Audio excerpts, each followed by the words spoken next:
জুলাই গণ অভ্যুত্থানের প্রথম শহীদ রংপুরের বেগম রোকেয়া বিশ্ববিদ্যালয়ের শিক্ষার্থী আবু সাঈদ হত্যায় সংঘটিত মানবতাবিরোধী অপরাধের দায়ে 2 পুলিশ সদস্যের মৃত্যুদণ্ড এবং 3 জনের যাবজ্জীবন কারাদণ্ডাদেশ দিয়েছে আন্তর্জাতিক অপরাধ ট্রাইব্যুনাল। এছাড়া 25 জনকে বিভিন্ন মেয়াদে সাজা দেওয়া হয়েছে। 30 আসামির সবাই সাজাপ্রাপ্ত হলেও পুরোপুরি সন্তুষ্ট নন আবু সাঈদের পরিবার। এসএম আরিফের রিপোর্টে থাকছে বিস্তারিত।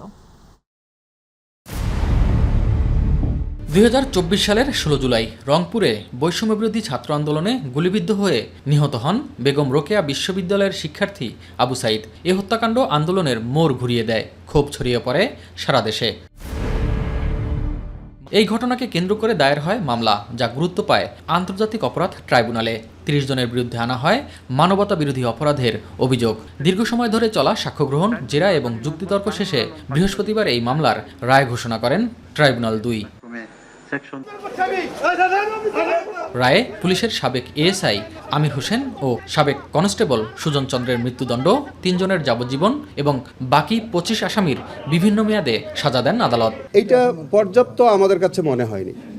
আমাদের কাছে মনে হচ্ছে যে আমরা তো 2-3টা করে চার্জ আমাদের ছিল, তো সেই কারণে আমরা প্রত্যাশা আরও বেশি করেছিলাম।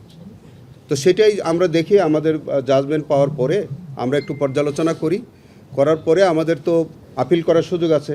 রায়ে সংক্ষুব্ধ জানিয়ে আসামিপক্ষের আইনজীবীরা জানান, বিচারিক প্রক্রিয়ায় গুরুত্বপূর্ণ কিছু বিষয় যথাযথভাবে বিবেচনায় নেওয়া হয়নি। ট্রাইব্যুনালের আপাতত উক্ত রায়ে সংক্ষুব্ধ প্রত্যাশার নিরিখে যেহেতু আমরা প্রত্যাশা অনুযায়ী খালাস পাইনি, আমরা রায়ের কপি অর্থাৎ পূর্ণাঙ্গ রায়ের কপি হাতে পেয়ে পুঙ্খানুপুঙ্খ বিশ্লেষণ করে মহামান্য আপিল বিভাগে দায়ের করে আপিল শুনানি অন্তে খালাস পাবো বলে দৃঢ়ভাবে বিশ্বাস করি ইনশাল্লাহ। রায় ঘোষণার সময় ট্রাইব্যুনালে উপস্থিত ছিলেন আবু সাঈদের পরিবার। এই রায়ে পুরোপুরি সন্তুষ্ট নন তারা। পুলিশের যারা গুলি করলো তারা হলো একটা ঊর্ধ্বতন কর্মকর্তার নির্দেশে করছে, যারা ঊর্ধ্বতন কর্মকর্তা ছিল তাদের কারো ফাঁসি হয়নি। এই ক্ষেত্রে আমাদের অসন্তুষ্টি আছে। পুলিশের যারা রংপুরে ঊর্ধ্বতম কর্মকর্তা তাদের সাজা কম হয়েছে এটা আমাদের মনে হয়, এবং ছাত্রলীগ সভাপতি যে পমেল বড়ুয়া ছিল কিন্তু তার ফাঁসি হওয়ার দরকার ছিল। আবু সাঈদ হত্যা মামলার রায়কে কেন্দ্র করে আদালত এলাকায় ছিল কড়া নিরাপত্তা ব্যবস্থা।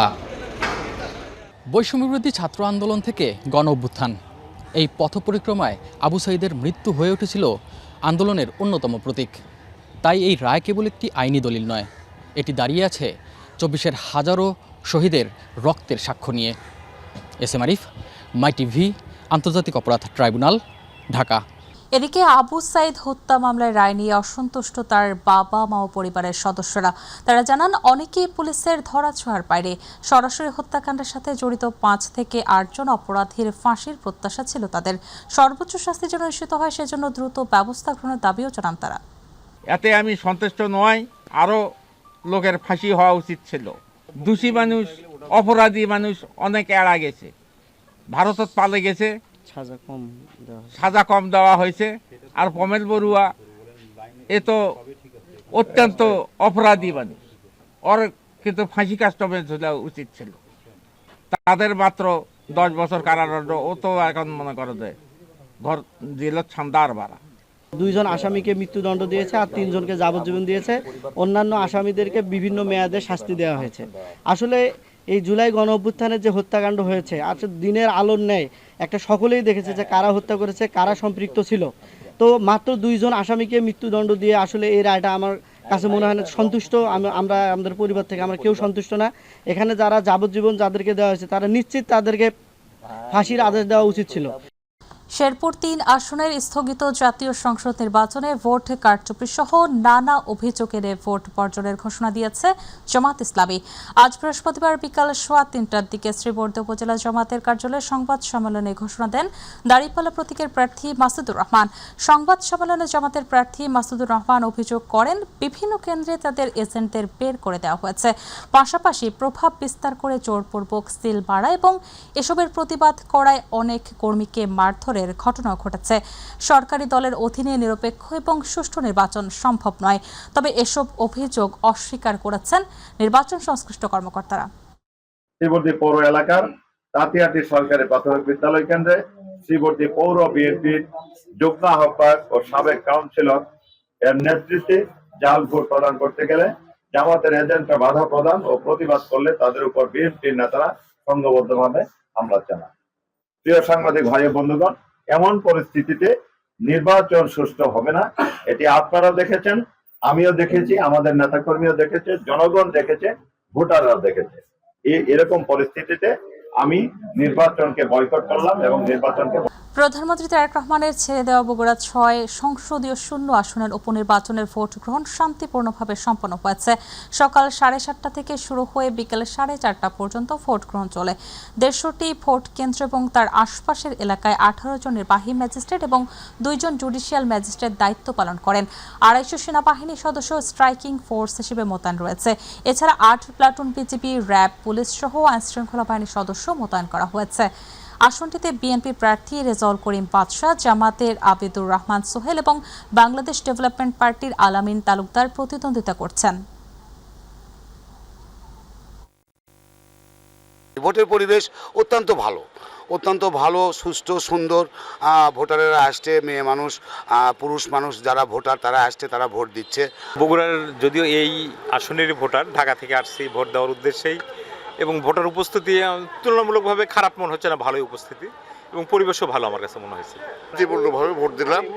এখানে মানে এত সুষ্ঠু এবং শান্তিপূর্ণভাবে ভোট হচ্ছে যেটা মানে বলার অপেক্ষা রাখে না। সকাল থেকে খুব সুষ্ঠু সুন্দরভাবে ভোট অনুষ্ঠিত হচ্ছে বগুড়া সিটি স্কুল কেন্দ্রে। ভোটার উপস্থিতি আশাব্যঞ্জক। ইনশাল্লাহ ভোটের পরিবেশটা খুব সুন্দর, এত সুন্দর পরিবেশ যা বলা যাবে না। দর্শক, এই মুহূর্তে শেরপুর থেকে ভোটের খবর জানাতে যুক্ত হচ্ছেন সহকর্মী শামীম আলম। শামীম, শেরপুর 3 আসনে উপনির্বাচনের ভোট গ্রহণ শেষ। আমরা জানি জামাতের প্রার্থী নির্বাচন বর্জন করেছেন, তো এখন সেখানে পরিস্থিতি কেমন দেখছেন? সার্বিক বিষয় আমাদেরকে জানাবেন।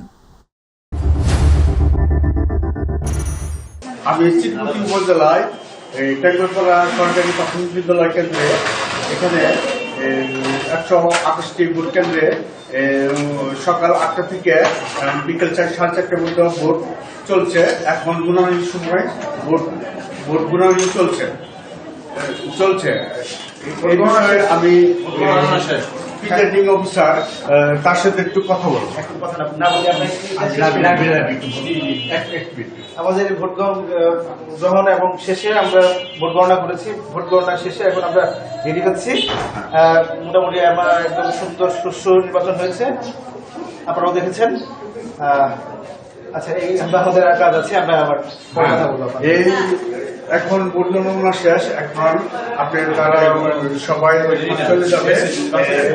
চলে যাবে। তবে এখানে আপনার এই প্রধান বিরোধী দল জামাত ইসলাম সে ভোট বর্জন করেছে।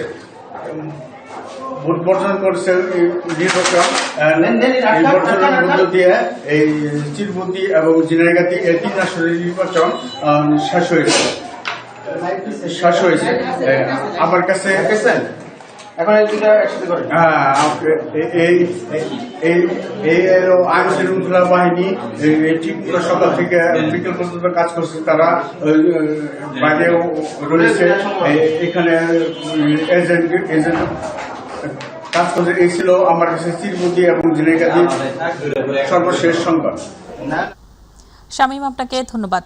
দর্শক, শেরপুর 3 আসন উপনির্বাচনে ভোট গ্রহণের সবশেষ পরিস্থিতি জানাচ্ছিলেন সহকর্মী শামীম। চলে যাচ্ছি পরবর্তী সংবাদে। দেশের জ্বালানি সরবরাহ স্বাভাবিক রাখতে চট্টগ্রাম বন্দরে পৌঁছেছে পরিশোধিত অকটেনবাহী জাহাজ। বাংলাদেশ পেট্রোলিয়াম কর্পোরেশনের তত্ত্বাবধানে মালয়েশিয়া থেকে প্রায় 26,000 টন অকটেন নিয়ে এমটি সেন্ট্রাল স্টোর নামের জাহাজটি চট্টগ্রাম বন্দরের বহির্নোঙরে পৌঁছায়। মার্শাল আইল্যান্ডের পতাকাবাহী জাহাজটি গতরাতে সেখানে নোঙর করে।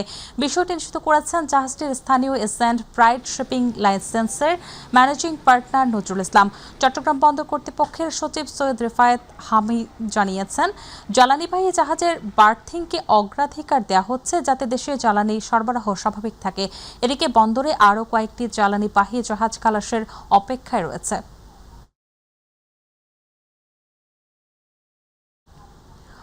বরিশালের গৌরনদী উপজেলার শরিকল ইউনিয়নের প্রত্যন্ত সুনীল শিকদারের হাট সংলগ্ন চর শরিকল গ্রামে অবৈধভাবে জ্বালানি তেল, ডিজেল, মোবিল এবং গ্যাস সিলিন্ডার মজুত করে চড়া দামে বিক্রি করে আসছিল এক অসাধু ব্যবসায়ী। গোপন সংবাদের ভিত্তিতে ওই ব্যবসায়ীর দোকান ও বাড়িতে অভিযান পরিচালনা করেন বরিশাল জেলার এএনএসআই এর সদস্যরা। পরবর্তীতে অবৈধভাবে মজুত করে রাখা ৩০০ লিটার ডিজেল, ২০০ লিটার মোবিল এবং গ্যাস সিলিন্ডার সহ ব্যবসায়ীকে ভ্রাম্যমাণ আদালতের কাছে সোপর্দ করেন। ভ্রাম্যমাণ আদালত এক্সিকিউটিভ ম্যাজিস্ট্রেট এবং গৌরনদী উপজেলা সহকারী কমিশনার ভূমি মোহাম্মদ মেহেদি হাসান অবৈধ মজুদের ঘটনাটি ব্যবসায়ী হালিম শিকদারকে ২০,০০০ টাকা জরিমানা করা হয়েছে।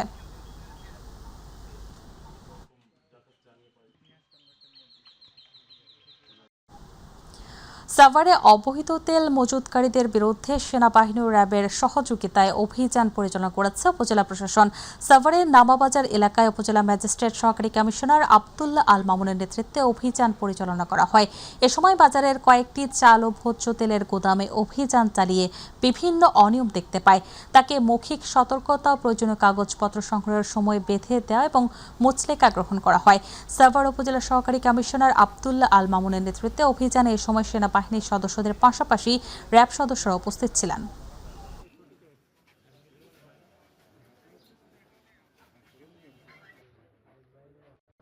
আমরা ওনাদেরকে ৩ দিন সময় দিয়েছি। ৩ দিনের মধ্যে যদি ওনারা এটা এনশিওর করতে না পারে, ৩ দিন পরে আমরা এটার বিরুদ্ধে সরাসরি আমরা অ্যাকশনে চলে যাব। মৌলভীবাজারের জুড়িতে গোপন সংবাদের ভিত্তিতে অভিযান পরিচালনা করে অবৈধভাবে মজুত করা প্রায় ১৪০০ লিটার জ্বালানি তেল জব্দ করেছে উপজেলা প্রশাসন। বুধবার ৮ এপ্রিল রাত ১১টায় উপজেলা নির্বাহী কর্মকর্তা সাবরিনা আক্তার এ অভিযান পরিচালনা করেন। উপজেলা প্রশাসন সূত্রে জানা যায়, জুড়ি উপজেলার সমাই বাজারে মেসার্স ইউনিক ট্রেডার্স নামক একটি প্যাক পয়েন্ট গোপন সংবাদের ভিত্তিতে অভিযান পরিচালনা করে উপজেলা নির্বাহী অফিসার সাবরিনা আক্তার। এই প্রতিষ্ঠানটি পূর্বে তাদের কাছে কোনো জ্বালানি তেল মজুদ নেই বলে কর্তৃপক্ষকে জানালেও অভিযান চলাকালে দোকান তল্লাশি করে প্রায় ৬০০ লিটার ডিজেল এবং ৭৫০ লিটার পেট্রোল উদ্ধার করেছে।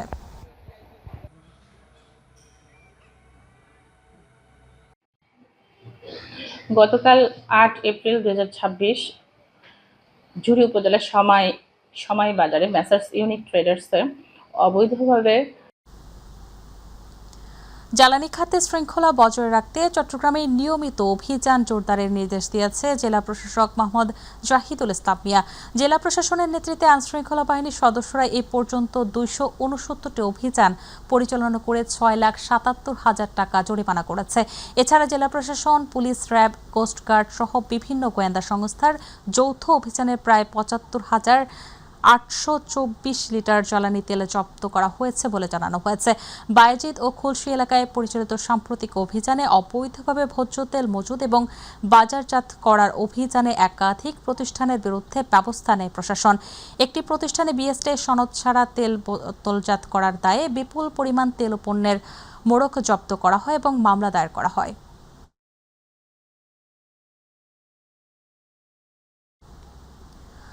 ২৪ ঘণ্টায় হাম আক্রান্তে ময়মনসিংহ মেডিকেল কলেজ হাসপাতালে ২ শিশুর মৃত্যু হয়েছে।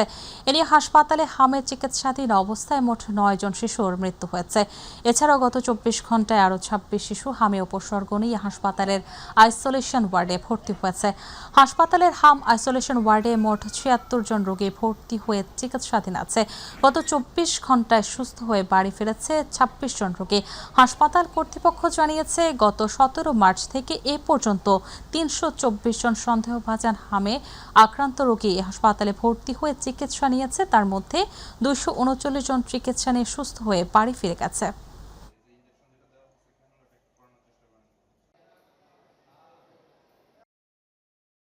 গাজীপুরে পর্যাপ্ত শয্যা এবং শিশু আইসোলেশন সংকটে হামের চিকিৎসা ব্যাহত হচ্ছে, বাড়ছে আক্রান্ত শিশুর সংখ্যা। শিশুর শরীরে জ্বর ও ফুসকুড়ি নিয়ে হাসপাতালে ভিড় করছেন অভিভাবকরা। তবে রোগীর চাপ বাড়লেও পর্যাপ্ত শয্যা এবং জরুরি শিশু আইসিইউ না থাকায় চিকিৎসা নিয়ে উদ্বেগ প্রকাশ করেছেন অভিভাবকরা। গাজীপুর থেকে চঞ্চল চৌধুরী রিপোর্টে দেখুন বিস্তারিত। গাজীপুরে নতুন করে দেখা দিয়েছে হাম আতঙ্ক। জ্বর, কাশি আর শরীরে লালচে ফুসকুড়ি নিয়ে প্রতিদিনই হাসপাতালে আসছে শিশু রোগী। গাজীপুরের শহীদ তাজউদ্দিন আহমেদ মেডিকেল কলেজ হাসপাতালের শিশু বিভাগে প্রতিদিনই বাড়ছে রোগীর চাপ। অনেক অভিভাবকের অভিযোগ, জরুরি শিশু আইসিইউ না থাকায় গুরুতর অসুস্থ শিশুদের দ্রুত চিকিৎসা পাওয়া কঠিন হয়ে পড়েছে।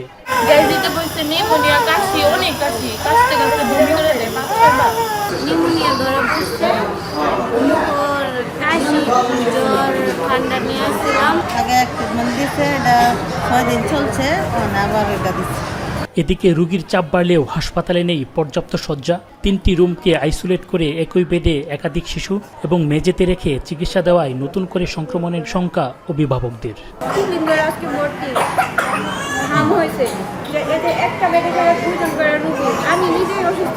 রোগীর পরিমাণ একটু বেশি, তো এই জন্য একটু প্রত্যেক সিটে 2 জন করে, আবার রাত্রে ফ্লোরেও থাকতে হবে। যাদের আইসিইউ সংকট, এখানে আইসিইউ ব্যবস্থাটা ওইভাবে পায় না, এটা একটা দুর্বলতা। আইসিইউ সংকট কাটাতে আইসিডিডিআরবির উদ্ভাবনী যন্ত্র দিয়ে গুরুতর অসুস্থ শিশুদের চিকিৎসা দেওয়া হচ্ছে বলে জানান শহীদ তাজউদ্দিন আহমেদ মেডিকেল কলেজ হাসপাতালের পরিচালক। অক্সিজেন তাদেরই লাগে যাদের নিউমোনিয়া থাকে। সাধারণত নিউমোনিয়া থাকলে আমরা ফ্লুইড দিয়ে থাকি, অক্সিজেন দিয়ে থাকি, আর অ্যান্টিবায়োটিক দিয়ে থাকি, আর অক্সিজেন বেশি প্রয়োজন হলে আমরা আইসিডিডিআরবির উদ্ভাবিত ডিভাইসের মাধ্যমে দিচ্ছি। হাম অত্যন্ত সংক্রামক একটি রোগ হওয়ায় সরকার টিকাদান কার্যক্রমে সবচেয়ে বেশি গুরুত্ব দিচ্ছেন। গাজীপুরেও এই টিকাদান অব্যাহত রয়েছে বলে জানান জেলা সিভিল সার্জন।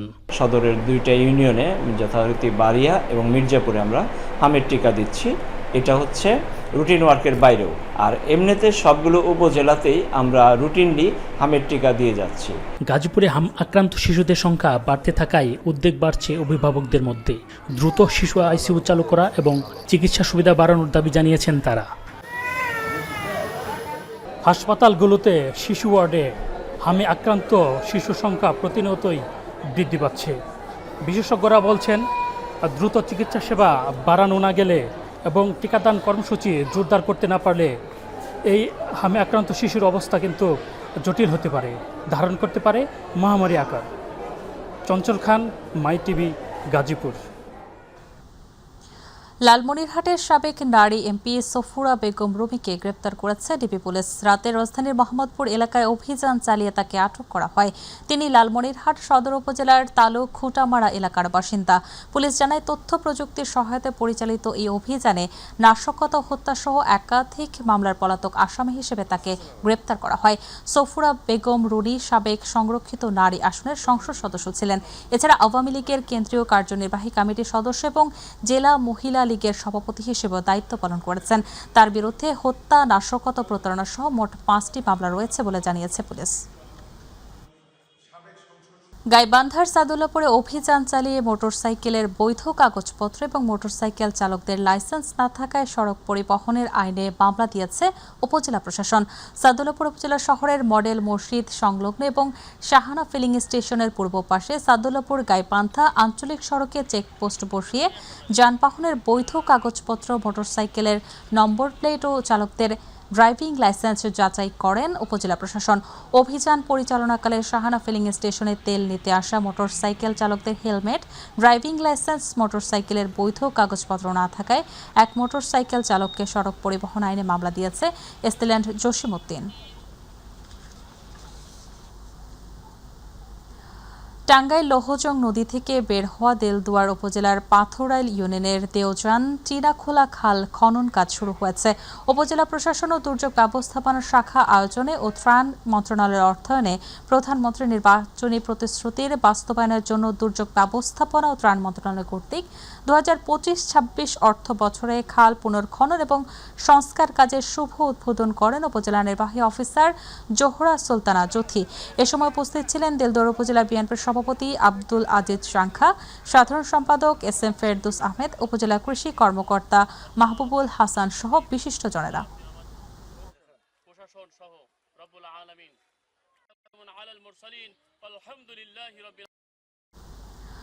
ব্রাহ্মণবাড়িয়ার কসবায় দীর্ঘদিন ধরে দখল ও দূষণে হারিয়ে যেতে বসা সিনাই নদী এবং জিআরবিল খান পুনর্খনন কাজের উদ্বোধন করা হয়েছে।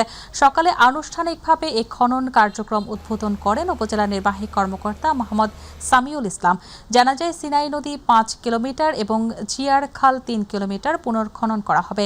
খাল পুনর্খনন উদ্বোধন কার্যক্রম উপস্থিত ছিলেন উপজেলা পিআই ও প্রকৌশলী শাহজাহান সহ বিশিষ্টজনেরা।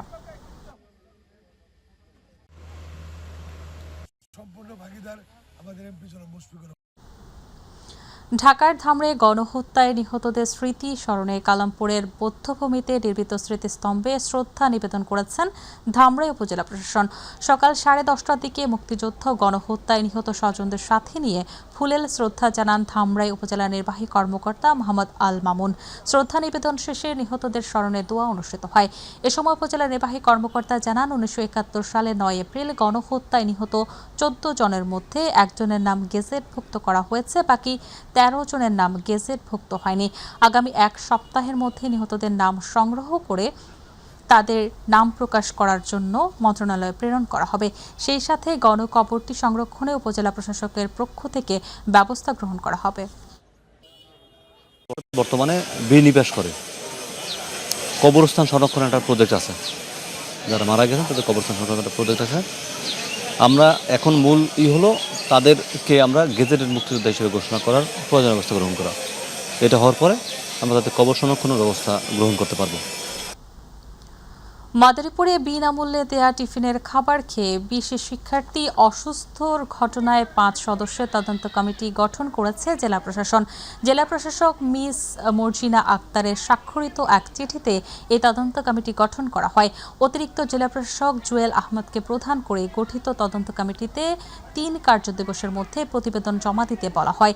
এদিকে দুপুরে ফিডিং কার্যক্রমে প্রকল্প পরিচালক ও প্রাথমিক গণশিক্ষা মন্ত্রণালয়ের যুগ্ম সচিব হারুনুর রশিদ, জেলা প্রাথমিক শিক্ষা কর্মকর্তা মোহাম্মদ মহিউদ্দিন, সদর উপজেলা নির্বাহী কর্মকর্তা ওয়াদিয়া সাবাব সহ প্রশাসনের শীর্ষ কর্মকর্তারা ঘটনাস্থলে যান।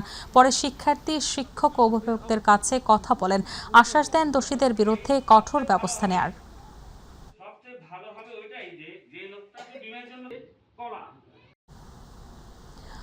আসলে শ্রমিক ছাঁটাইয়ের প্রতিবাদে বিক্ষোভ মিছিল মানববন্ধন করেছে গার্মেন্টস শ্রমিকরা।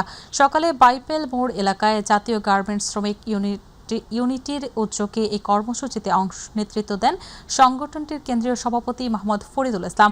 শ্রমিকদের অভিযোগ, ভয়ভীতি দেখিয়ে চাকুরিচ্যুত ও নারীদের শ্রমিকদের হয়রানি করা হয়। অবিলম্বে ছাঁটাই বন্ধ, চাকুরিচ্যুতদের পুনর্বহাল এবং সব ধরনের হয়রানি বন্ধের দাবি জানান। অন্যথায় কঠোর কর্মসূচির হুঁশিয়ারি দেন শ্রমিকরা। আজকে এই শ্রমিকগুলো যদি চাকরি কোথাও না পায়, কাজ যদি করতে না পারে, তাহলে ওরা কি করবে? দেখা যাবে এরা বিভিন্ন অপরাধমূলক কর্মকাণ্ডে জড়িয়ে যেতে পারে। চট্টগ্রামের সীতাকুণ্ডে মোহাম্মদ শামীম নামে এক যুবককে হত্যার অভিযোগ উঠেছে। নিহত শামীম সীতাকুণ্ড পৌরসভার শিবপুর এলাকার বাসিন্দা। স্থানীয়দের দাবি, তিনি শ্বশুর বাড়িতে অবস্থানকালে সেখান থেকে ডেকে নিয়ে দুর্বৃত্তরা তাকে হত্যা করে। পুলিশ ও স্থানীয় সূত্রে জানা গেছে, পূর্ব শত্রুতার জেরে এই হত্যাকাণ্ড ঘটতে পারে বলে প্রাথমিকভাবে ধারণা করা হচ্ছে। ঘটনার সঙ্গে জড়িত সন্দেহে 2 জনকে আটক করে জিজ্ঞাসাবাদ করছে পুলিশ।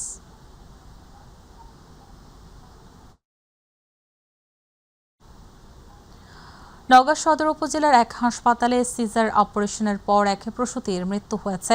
গত 6 এপ্রিল তাকে অপারেশনের জন্য ভর্তি করা হয় এবং রাতে অস্ত্রোপচারের পরই তার শারীরিক অবস্থার অবনতি ঘটে বলে পরিবারের অভিযোগ। পরে আবার অপারেশন করা হলেও অবস্থার আরও অবনতি হলে তাকে বগুড়ায় স্থানান্তর করা হয়। সেখানে চিকিৎসাধীন অবস্থায় বৃহস্পতিবার ভোরে তার মৃত্যু হয়। তবে নবজাতক কন্যা শিশু সুস্থ রয়েছে। পরিবারের দাবি, চিকিৎসকের অবহেলার কারণে এই মৃত্যু হয়েছে। এই ঘটনায় সিভিল সার্জন তদন্ত করে আইনগত ব্যবস্থা নেওয়ার আশ্বাস দিয়েছেন।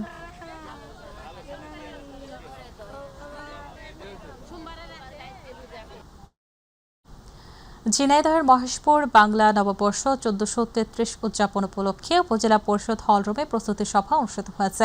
উপজেলা নির্বাহী কর্মকর্তা সাজ্জাদ হোসেনের সভাপতিত্বে অনুষ্ঠিত সভায় উপস্থিত ছিলেন অফিসার ইনচার্জ মেহেদী হাসান, উপজেলা বিএনপির সাংগঠনিক সম্পাদক জিয়াউর রহমান, উপজেলা স্বাস্থ্য কর্মকর্তা হেলেনা আক্তার, বিআরডিবি কর্মকর্তা বাহুল ইসলাম, মহেশপুর প্রেস ক্লাব সভাপতি ও মাইটিভি প্রতিনিধি সরর হোসেন।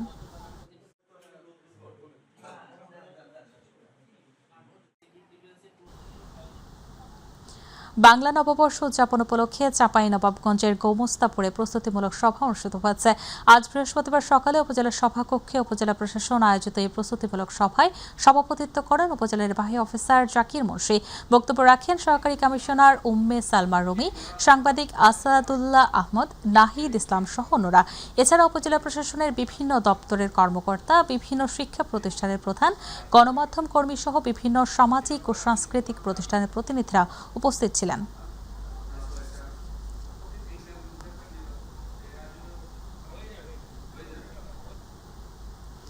উদ্ভাবন নির্ভর বাংলাদেশ গঠনে বিজ্ঞান ও প্রযুক্তি এই প্রতিপাদ্যকে সামনে রেখে মাদারীপুরের কালকিনি ও ডাসার উপজেলার 2 দিন ব্যাপী 47তম জাতীয় বিজ্ঞান ও প্রযুক্তি সপ্তাহ বিজ্ঞান মেলার শুভ উদ্বোধন করা হয়েছে। সকালে উপজেলা প্রশাসনের আয়োজনে মেলার উদ্বোধন করেন উপজেলা নির্বাহী কর্মকর্তা সাইফুল আরিফিন।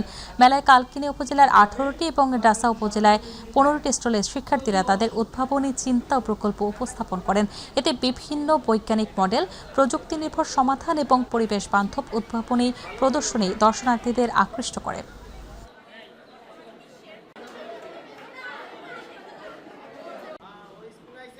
গাজীপুরের কালিয়াকৈরে 47তম জাতীয় বিজ্ঞান ও প্রযুক্তি সপ্তাহ বিজ্ঞান মেলার উদ্বোধনী অনুষ্ঠান অনুষ্ঠিত হয়েছে। টেকসই উন্নয়নে বাংলাদেশ গড়তে বিজ্ঞান ও প্রযুক্তি প্রতিপাদ্যকে সামনে রেখে আয়োজিত এই কর্মসূচিতে বিভিন্ন শিক্ষা প্রতিষ্ঠানের শিক্ষার্থীরা অংশগ্রহণ করে। উদ্বোধনী অনুষ্ঠানে প্রধান অতিথি হিসেবে উপস্থিত ছিলেন জনাব মোহাম্মদ মুজিবুর রহমান, সংসদ সদস্য। অনুষ্ঠানে সভাপতিত্ব করেন উপজেলা নির্বাহী কর্মকর্তা জনাব AHM ফখরুল ইসলাম। এ সময় আরও উপস্থিত ছিলেন উপজেলা কমিশনার ভূমি ফাহিম শাহরিয়ার।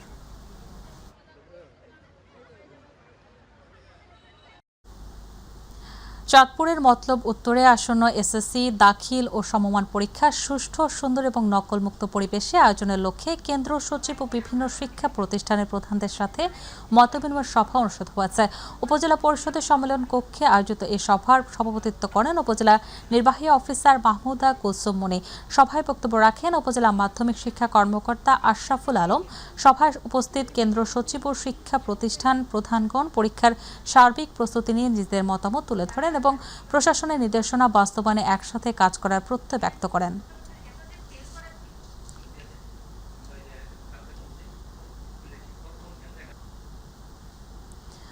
গাজীপুরের শ্রীপুরে পৌরসভার 7 নম্বর ওয়ার্ডে দীর্ঘদিনের প্রত্যাশিত সড়ক উন্নয়ন কাজের উদ্বোধন করা হয়েছে।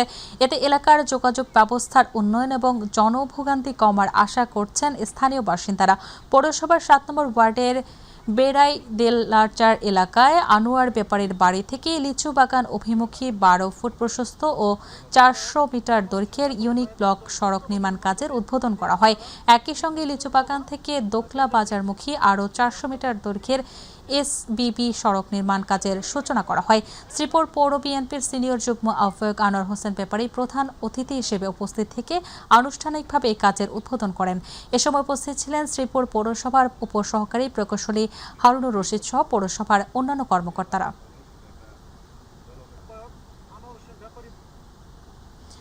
যুবকদের আত্মকর্মসংস্থান ও দক্ষতা বৃদ্ধির লক্ষ্যে সোশ্যাল ডেভেলপমেন্ট ফাউন্ডেশন SDF এর উদ্যোগে মাগুরায় যুবকদের সমন্বিত কৃষি ভিত্তিক দক্ষতা উন্নয়ন প্রশিক্ষণ অনুষ্ঠিত হয়েছে। এ প্রশিক্ষণে 3টি ক্লাস্টারের যুব সদস্যরা অংশগ্রহণ করেন। অনুষ্ঠানে জেলা ব্যবস্থাপক জাকির হোসেনের সভাপতিত্বে প্রধান অতিথি ছিলেন যশোর আঞ্চলিক পরিচালক মৃত্যুঞ্জয় সাহা। বিশেষ অতিথি ছিলেন আঞ্চলিক ব্যবস্থাপক শহীদুল ইসলাম, জেলা প্রাণী সম্পদ কর্মকর্তা ডাক্তার মিহির কান্তি বিশ্বাস। অনুষ্ঠান পরিচালনায় ছিলেন জেলা কর্মকর্তা গোলাম শরফুদ্দিন এবং অনুপ কুমার মণ্ডল।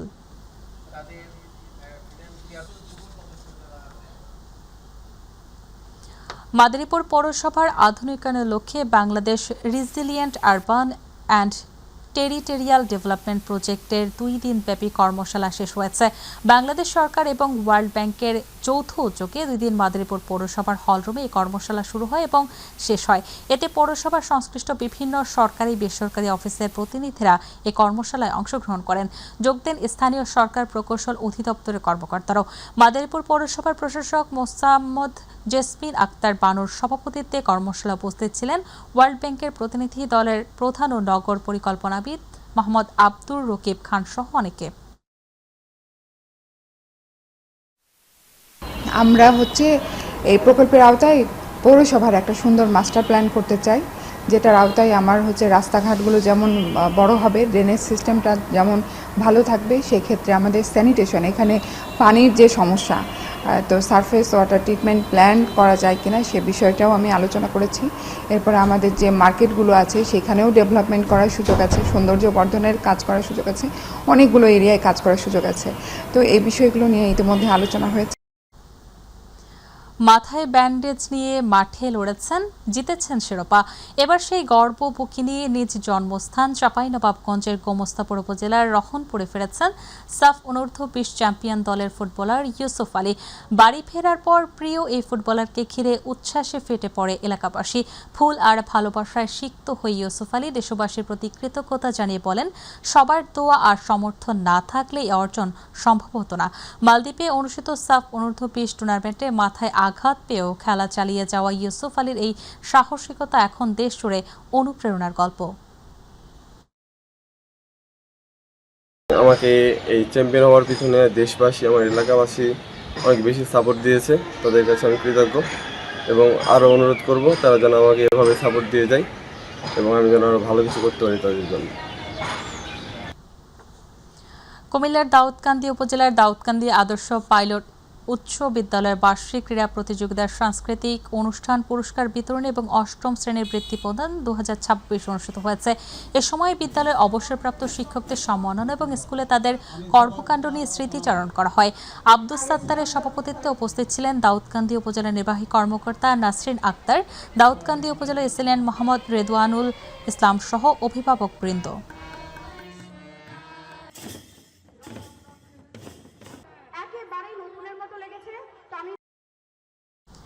সাতক্ষীরায় জাকির স্মৃতি স্কুল কাবাডি প্রতিযোগিতার ফাইনাল অনুষ্ঠিত হয়েছে।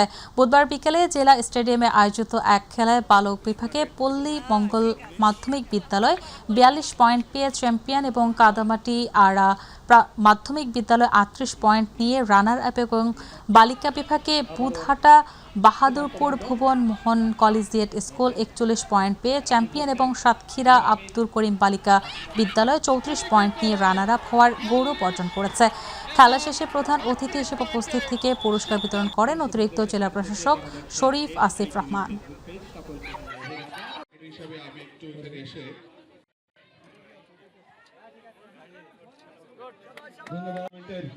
আমরা সবাই একটু করতালি শুভেচ্ছা জানাই।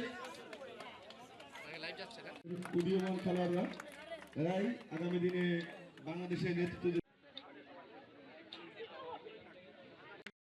দীর্ঘ সময় ধরে রাখার পূর্ব শর্ত হচ্ছে তার বিজ্ঞান